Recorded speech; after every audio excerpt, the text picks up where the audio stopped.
Selamat datang kembali. Hari ini kita mau coba gali lebih dalam nih. Beberapa strategi praktis dari sumber yang kita punya. Fokusnya gimana kita bisa benar-benar ya menerapkan gagasan kalau waktu kita ini terbatas. Betul. Sekitar 4.000 minggu lah ya rata-rata umur manusia itu, seperti yang pernah kita bahas. Kan sering dengar ya konsep ini, tapi gimana sih cara ngubahnya jadi tindakan nyata sehari-hari? Nah, iya. Yuk kita bedah beberapa pendekatan.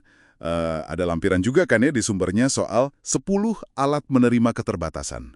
Beberapa mungkin kedengarannya agak aneh nih, tapi kayaknya justru itu gunanya. Tepat sekali ini soal gimana menjembatani jurang antara kita sekedar tahu nih secara intelektual, hidup ini singkat.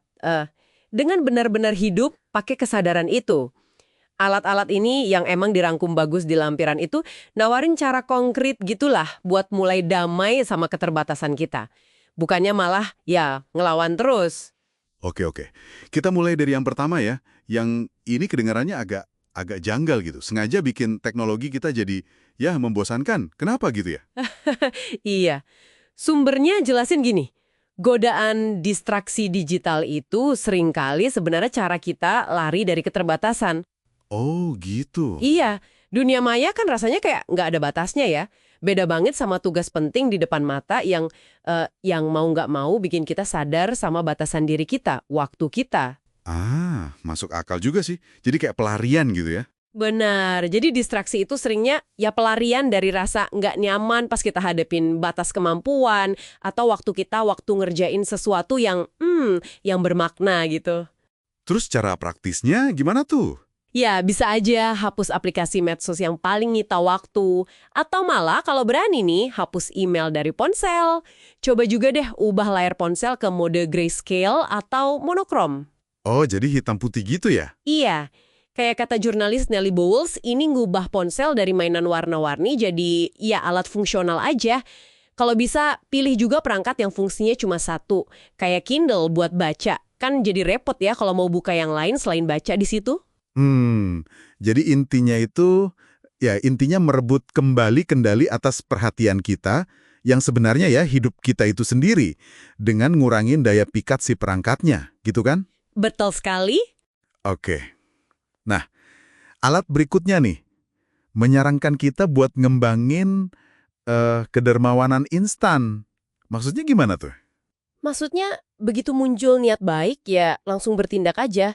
Misalnya, kepikiran mau nyumbang, atau mau nanyain kabar teman lama, atau kirim email pujian buat kerjaan orang. Langsung aja gitu ya, jangan ditunda. Nah, iya. Seringnya kita nunda itu bukan karena kita pelit atau ragu gitu loh. Menurut sumber ini, penundaan itu justru lahir dari keinginan kita buat, ya merasa ngendaliin waktu. Oh iya, gimana tuh? Kita bilang ke diri sendiri, nanti aja deh kalau urusan A selesai.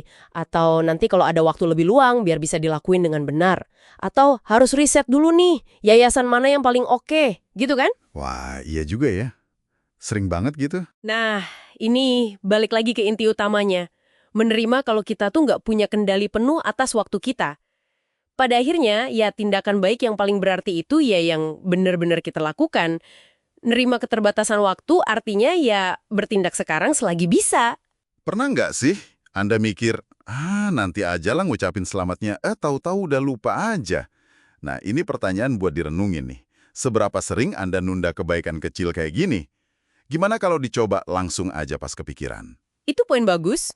Oke, lanjut ke alat ketiga. Nah, ini nih. Yang ini mungkin paling menantang intuisi kita. Latihan buat secara sadar tidak melakukan apa-apa. Waduh, ini kan kayaknya lawan arus banget ya sama semua nasihat produktivitas. Haha, justru di situ kekuatannya. Latihan ini kayak yang diajarin Shinzen Yang sebenarnya simple, tapi ya sulit. Gimana caranya? Pasang aja timer mungkin 5 atau 10 menit dulu lah. Duduk. Terus yaudah berhenti melakukan apapun. Setiap kali sadar lagi ngelakuin sesuatu termasuk mikir yang terstruktur, fokus ke napas, atau ngeritik diri sendiri, sadari aja, terus lepaskan upaya itu. Jadi biarin aja gitu ya? Iya, biarin aja. Terus saja begitu sampai timer bunyi. Kenapa ini penting? Ini ngelatih kita buat nahan dorongan kompulsif untuk terus ya memanipulasi pengalaman atau ngendaliin sekitar kita. Biarin aja segalanya apa adanya. Jadi biar lebih bisa nerima keadaan gitu ya? Betul. Ini bantu kita dapat lagi otonomi dari dorongan buat menghindar dari realitas saat ini, menenangkan diri, dan akhirnya ya bikin pilihan yang lebih bijak dengan waktu kita yang terbatas ini. Ini juga ngelatih otot kesabaran loh. Wah, iya benar. Kebebasan sejati itu datang bukan pas kita berhasil nyelesain semua tugas, tapi pas kita sadar kalau kita tuh udah harus terus-menerus melakukan sesuatu biar merasa berharga atau biar bisa ngendaliin momen ini. Tidak ada yang lebih sulit daripada tidak melakukan apa-apa, kata penulis Jenny Odell ya. Tapi kalau bisa nguasain ini, bisa bebas dari tuntutan internal buat terus melakukan atau lari. Kemampuan buat nggak ngapa-ngapain ini kayaknya nyambung juga ya sama keterbatasan lain yang disinggung sumber Anda soal kapasitas kita buat peduli. Betul sekali. Ngomong-ngomong soal keterbatasan sumber daya kita, termasuk energi emosional, ada saran penting nih. Konsolidasikan kepedulian Anda. Maksudnya? Ya, sumber Anda menekankan pentingnya realistis soal kapasitas kita buat peduli. Kan nggak mungkin ya kita bisa peduli secara mendalam soal semua masalah di dunia ini. Iya juga sih, kewalahan jadinya. Nah, makanya lebih baik pilih secara sadar aja beberapa area fokus, mau isu sosial tertentu, bantu komunitas lokal, atau hubungan personal, di mana Anda mau curahin energi kepedulian yang terbatas itu.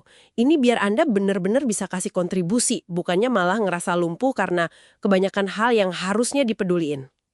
Oke, jadi kita udah kupas beberapa alat praktis ya dari sumber Anda, bikin teknologi jadi ngebosenin, bertindak spontan pas niat baik muncul, latihan gak ngapa-ngapain, sama fokusin kepedulian kita.